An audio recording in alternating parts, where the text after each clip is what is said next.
Welcome to your nightly dose of terror. Tonight, we're not just telling stories, we're exploring real-life encounters with the unexplained and the terrifying. These 5 stories prove that the most horrifying monsters aren't imaginary. They're the ones that walk among us, unseen, until it's too late.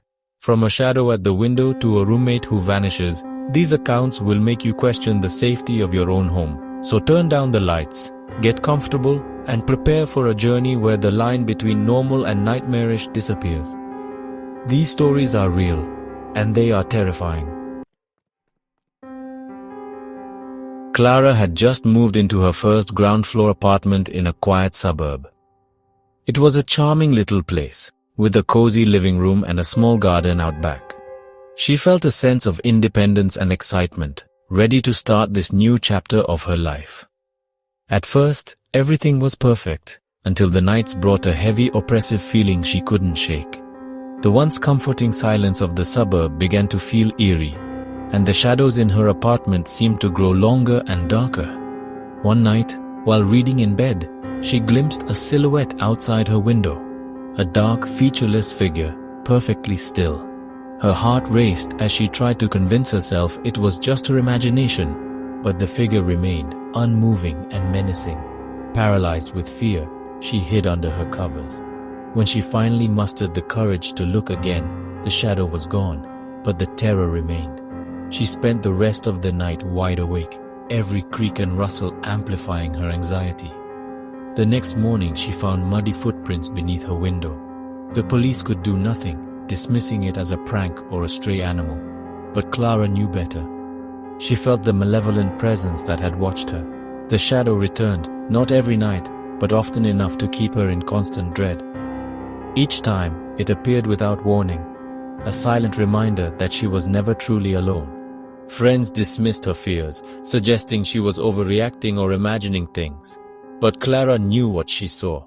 The shadow was real, and it was watching her. Sleep became impossible. Her home felt like a prison. Every night was a battle against the fear that gripped her, and every shadow seemed to hide a lurking threat. Eventually she broke her lease and moved to a high-rise, desperate to escape the relentless terror. She hoped the height and security of her new home would bring her peace. She never learned who or what watched her from the darkness. The mystery remained unsolved, a haunting question that lingered in her mind. No suspects, no answers, just a chilling reminder. Sometimes the scariest thing is a silent watcher at your window, the unknown presence that invades your sanctuary. Clara's story is a warning. Our sense of safety can vanish in a single, inexplicable moment. The comfort of our homes can be shattered by the mere suggestion of a threat. The shadow never returned, but neither did her peace of mind. The fear had taken root, a constant reminder of the vulnerability we all share. Some terrors never leave you.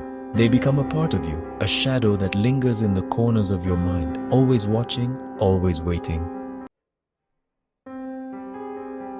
Mark, a graphic designer, lived alone and valued his quiet routine until his phone rang at midnight.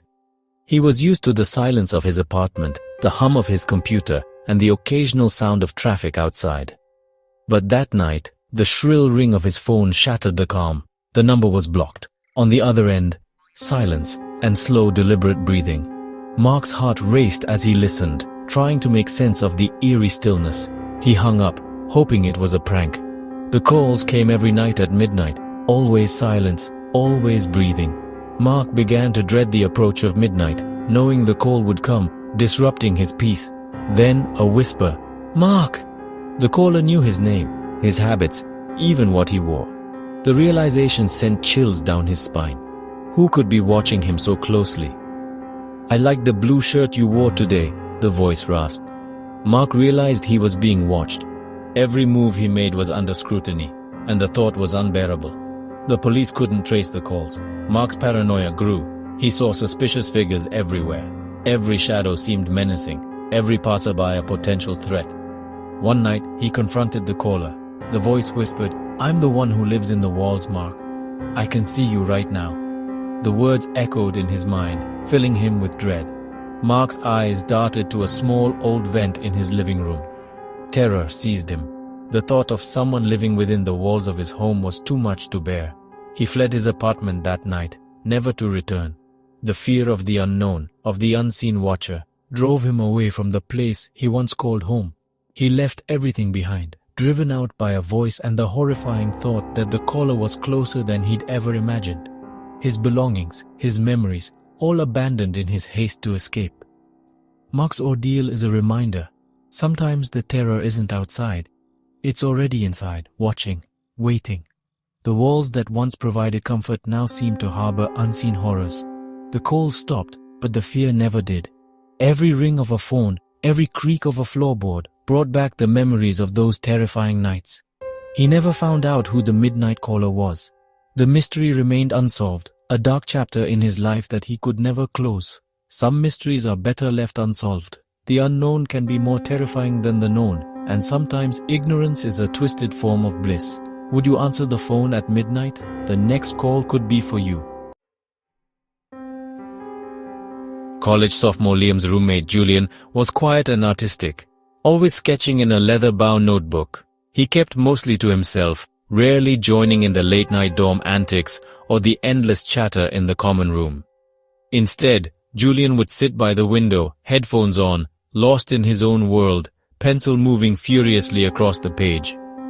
Liam sometimes caught glimpses of the drawings, strange, shadowy figures, twisting hallways, and faces that seemed to scream silently from the paper. One morning Julian vanished, no note, no warning, just gone. His side of the room was eerily tidy, as if he'd simply stepped out for a moment and never returned. The air felt heavier, the silence deeper. His bed was made, his backpack missing, but he never returned. Days passed, and his absence grew more unsettling. Liam checked with friends, professors, even the campus nurse. No one had seen Julian. Liam found Julian's sketchbook left behind, tucked under the pillow as if hidden on purpose. The pages were filled with frantic, desperate sketches, more intense than anything Liam had seen before. The last pages were filled with disturbing drawings, faceless figures, endless corridors, screaming faces.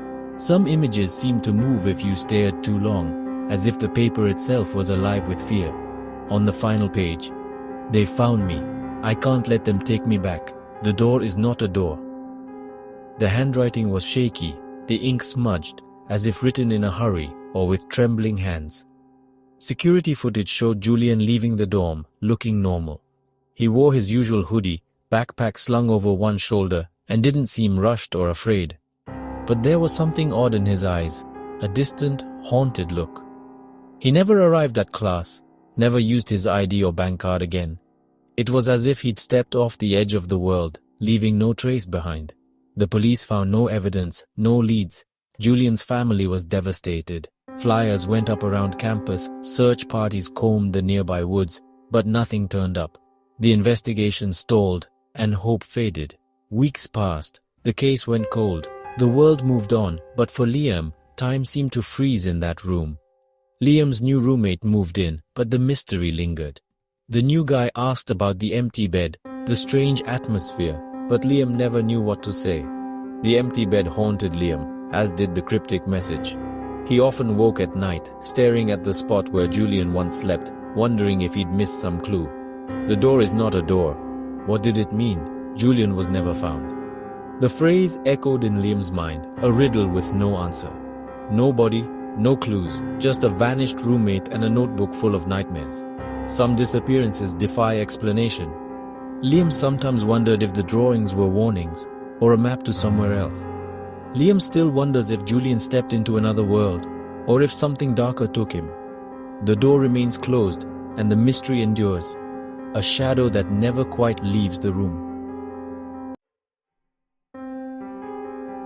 The Hendersons bought their daughter Lily a porcelain doll from a second-hand shop, Annabelle. Strange things began. The doll moved on its own, whispers echoed at night, and Lily became withdrawn, plagued by nightmares. Lily claimed Annabelle had secrets and warned her not to tell. One night, a crash. Annabelle was found face down, the room undisturbed. Lily woke screaming, claiming the doll touched her. Red scratches marked her arm. That night, Tom tried to destroy the doll but was overcome with dread. Instead, he buried it deep in the backyard. The house felt lighter. The nightmares stopped. The family never spoke of Annabelle again. Years later, they debated telling the new owners about the buried doll, but stayed silent. Sometimes, Sarah wonders if burying it was enough. What secrets did Annabelle hold? And what if someone digs her up? Some things are better left buried. Not all childhood toys are innocent. Maya moved into a new city apartment, excited for a fresh start. Soon, she felt watched. Objects moved, a prickle on her skin, unease in her own home. Friends dismissed her fears, but the feeling grew. Cleaning one day, she discovered a tiny lens in her smoke detector, a hidden camera aimed at her bed. Police found 2 more cameras, all installed by the previous tenant who had been watching her remotely. He was arrested, but Maya's sense of safety was shattered. She moved out, unable to stay another night in that violated space.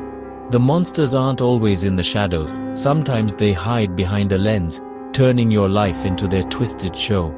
Maya's story is a warning. Trust your instincts and check the things you take for granted. In a tech-saturated world, privacy is fragile. The true horror is knowing you were never alone. Would you check your smoke detector tonight? Some nightmares are real. 5 true stories. 5 reminders that darkness can lurk just beneath the surface of everyday life. The people in these stories didn't seek terror. It found them where they felt safest. So tonight, double-check your locks, glance at the shadows, and remember, sometimes the scariest things are closest to home. Thank you for joining me in the dark. Sleep tight, if you can. And remember, trust your instincts.